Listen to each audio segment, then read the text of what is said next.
اس لڑائی کے اندر بہت سارے یہودیوں کا قتل عام ہوا، جس طرح کہ اللہ تعالیٰ سورہ نساء کے اندر فرماتے ہیں کہ ان کے اس کہنے کی وجہ سے کہ ہم نے اللہ تعالیٰ کے رسول حضرت عیسیٰ علیہ السلام کو قتل کر ڈالا، حالانکہ انہوں نے ان کو قتل نہ کیا اور نہ ہی انہیں سولی پر چڑھایا، مگر ان کے لیے کسی کو حضرت عیسیٰ علیہ السلام کا ہم شکل بنا دیا گیا، اور بے شک جو لوگ ان کے بارے میں اختلاف کر رہے ہیں وہ شک میں پڑے ہوئے ہیں اور ان کے پاس کچھ بھی علم نہیں۔ اللہ تعالیٰ نے حضرت عیسیٰ علیہ السلام کو آسمانوں کی طرف اٹھا لیا تھا اور یقیناً وہ قتل نہیں کیے گئے، اور اللہ تعالیٰ غالب اور حکمت والا ہے۔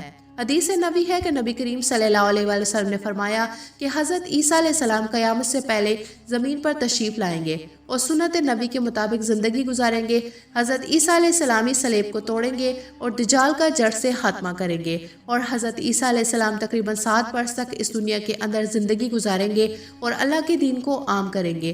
آپ کو مدینہ کی سرزمین میں گنبد خضرا میں دفن کیا جائے گا، اور جو لوگ یہ عقیدہ رکھتے ہیں کہ حضرت عیسیٰ علیہ السلام معاذ قتل ہو گئے یا سولی پر لٹکائے گئے، وہ دار اسلام سے خارج ہیں اور وہ کفر کر رہے ہیں۔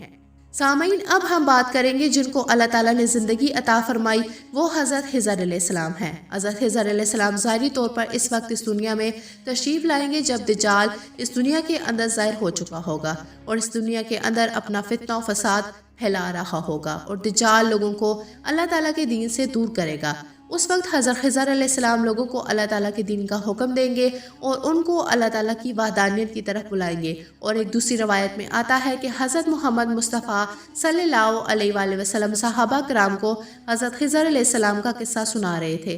آپ نے فرمایا کہ حضرت خضر علیہ السلام کے والد ایک بادشاہ تھے جو حضرت عیسیٰ علیہ السلام کو اپنی بادشاہت سے نوازنا چاہتے تھے، لیکن حضرت خضر علیہ السلام کو دنیا کی بادشاہت پسند نہ آئی، تو حضرت خضر علیہ السلام نے اپنے والد کی سلطنت کا جانشین بننے سے انکار کر دیا اور اپنے والد سے ناراض ہو کر جنگلوں کی طرف چلے گئے، اور وہاں آپ عبادت الہی میں مصروف ہو گئے جہاں ان کو کوئی بھی ڈھونڈ نہ سکا، اور اسی دوران آپ کا گزر آب حیات کے چشمے سے ہوا۔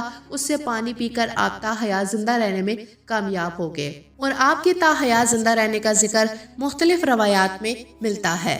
سامعین، حضرت انس رضی اللہ تعالیٰ عنہ نے ایک روایت نقل کی ہے کہ جب اللہ کے پیارے نبی حضرت محمد صلی اللہ علیہ وآلہ وسلم کا ظاہری وصال ہوا تو ایک بزرگ سارے مجمع سے ہوتا ہوا حضور صلی اللہ علیہ وآلہ وسلم کے جسم انور کے پاس آ کر رک گیا۔ اس وقت اس نے وہاں پر کچھ پڑھا اور واپس چل دیا۔ اس کے جانے کے بعد وہاں موجود صحابہ کرام نے پوچھا کہ یہ شخص کون تھا، تو اس وقت اس مجمع میں کوئی بھی انسان اس شخص کے بارے میں علم نہ رکھتا تھا۔ اس وقت حضرت علی رضی اللہ تعالیٰ عنہ بولے کہ اس کو میں جانتا ہوں، یہ حضرت خضر علیہ السلام ہیں۔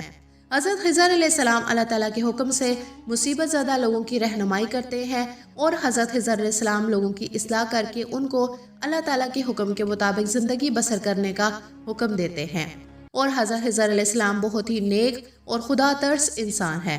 بعض روایات کے اندر حضرت خضر علیہ السلام کا ذکر حضرت ذوالقرنین علیہ السلام کے ساتھ بھی ملتا ہے۔ حضرت خضر علیہ السلام حضرت ذوالقرنین علیہ السلام کے ساتھ کسی سفر پر گئے اور وہاں پر آپ نے آب حیات پیا، جس کی وجہ سے آپ کو تا حیات زندہ رہنے کا موقع ملا۔ سامعین، حضرت عیسیٰ علیہ السلام اور حضرت خضر علیہ السلام کے بعد تیسرے نبی جن کا ذکر ملتا ہے وہ حضرت الیاس علیہ السلام ہے، جیسے کہ آپ کا ذکر قرآن پاک میں 2 جگہ پر موجود ہے۔ جس طرح کے تفاسیر میں بیان کیا گیا ہے کہ حضرت الیاس علیہ السلام کو ایک نورانی گھوڑے پر بٹھا کر آسمانوں کی طرف لے جایا گیا، جس طرح کہ حضرت انس رضی اللہ تعالیٰ عنہ روایت کرتے ہیں، وہ فرماتے ہیں کہ میرا اور حضور صلی اللہ علیہ وآلہ وسلم کا گزر ایک پہاڑی سے ہوا، وہاں سے گزرتے ہوئے ہمیں ایک آواز سنائی دی، اللہ تعالیٰ مجھے بھی حضرت محمد صلی اللہ علیہ وآلہ وسلم کا امتی بنا دیتے۔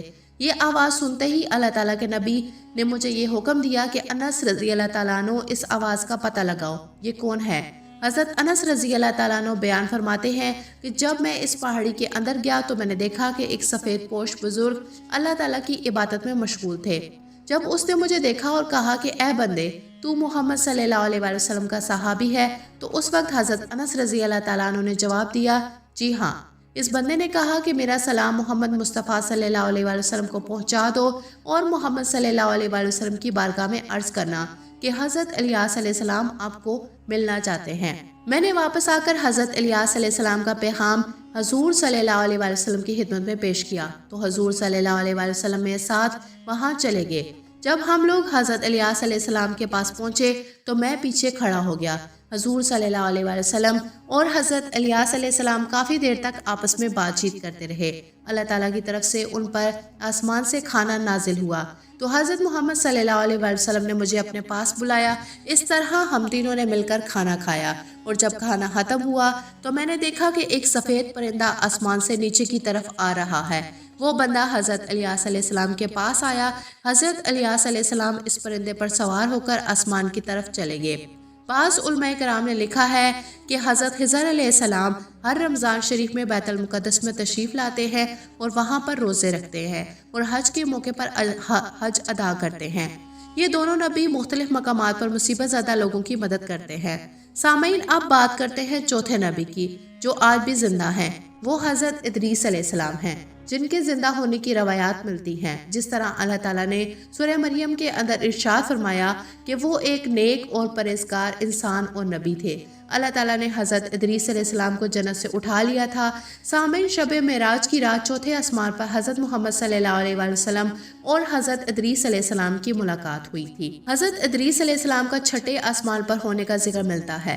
حضرت ادریس علیہ السلام زمین کی سیر و سیاحت کے ساتھ ساتھ اللہ تعالیٰ کے ذکر میں مشغول رہا کرتے تھے۔ حضرت ابن عباس رضی اللہ تعالیٰ عنہ فرماتے ہیں کہ حضرت ادریس علیہ السلام ایک درزی کا کام کیا کرتے تھے۔ آپ کپڑوں کی سلائی کرتے تھے اور اللہ تعالیٰ کا ذکر بلند کرتے رہتے تھے۔ جب شام ہوتی تو آپ کی نیکیاں بے تحاشا ہو جاتی۔ زمین پر رہنے والے انسانوں میں سے سب سے زیادہ نیکیاں حضرت ادریس علیہ السلام کی ہوتی اور آپ کی اللہ تعالیٰ کے ہاں بے شمار نیکیاں ہو جاتی۔ حضرت ادریس علیہ السلام کو زندہ آسمانوں کی طرف اٹھا لیا گیا تھا۔ ایک مرتبہ ملک الموت علیہ السلام حضرت ادریس علیہ السلام کی خدمت میں حاضر ہوئے تو حضرت ادریس علیہ السلام نے کہا کہ مجھے موت کا ذائقہ چکھنا ہے۔ چنانچہ آپ کے کہنے پر ملک الموت نے آپ کی جان نکالی اور پھر اللہ تعالیٰ کے حکم سے آپ کو زندہ کر دیا۔ آپ نے فرشتے سے درخواست کی کہ میں دوزخ کو دیکھنا چاہتا ہوں۔ پھر آپ کو دوزخ میں لے جایا گیا اور وہاں کی سیر کروائی گئی۔ پھر آپ نے جنت کی سیر کرنے کا ارادہ کیا تو آپ کو جنت کی سیر کروائی گئی اور آپ کو جنت میں داخل کر دیا گیا۔ جنت کو دیکھنے کے بعد حضرت ادریس علیہ السلام نے یہ فیصلہ کیا کہ اب میں یہیں پر رہنا پسند کروں گا۔ چنانچہ فرشتے نے آپ کو کہا کہ آپ اپنے مقام کی طرف واپس چلے جائیں۔ اللہ تعالیٰ کی طرف سے اس فرشتے کو حکم ملا کہ حضرت ادریس علیہ السلام کو یہیں پر رہنے دیا جائے۔ اس طرح جب حضرت ادریس علیہ السلام نے موت کا مزہ چکھا تو اللہ تعالیٰ کا حکم بھی پورا ہو گیا کہ کلو نفس ذائقۃ الموت، کہ ہر جان نے موت کا ذائقہ چکھنا ہے۔ چنانچہ حضرت ادریس علیہ السلام کی روح قبض کر لی گئی تو اللہ تعالیٰ کے اس حکم کی تعمیل مکمل ہو گئی اور پھر حضرت ادریس علیہ السلام دوبارہ زندہ ہو کر جنت میں داخل ہو گئے اور حضرت ادریس علیہ السلام نے جنت میں ہی ٹھہرنے کا ارادہ کیا تو اللہ تعالیٰ نے آپ کی اس خواہش کو بھی پورا کر دیا۔